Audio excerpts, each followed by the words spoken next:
Belajar menari Bali, ya ini menjadi salah satu kegiatan di pos pengungsian di Gor Swecapura. Hal ini dilakukan agar anak-anak tidak menjadi jenuh. Melenggok, menari bersama-sama.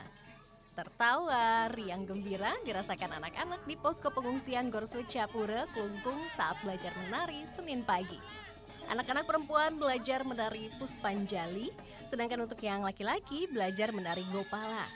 Kegiatan ini pertama kalinya digelar untuk menghilangkan kejenuhan di kala mengungsi.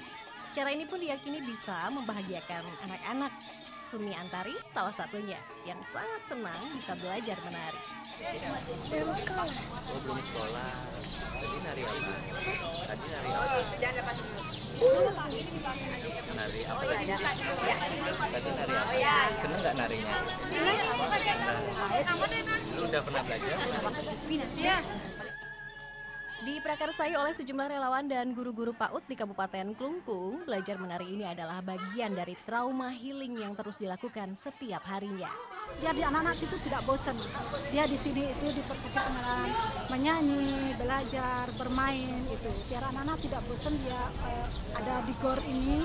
Jadinya guru-guru yang ada di lingkungan Klungkung bergilir dia mengajar di GOR ini.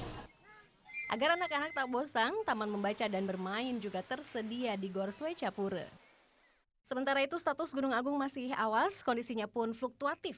Hingga Selasa pagi total jumlah pengungsi yang tersebar di Kabupaten Klungkung sebanyak 23.144 jiwa dari 122 titik pengungsian.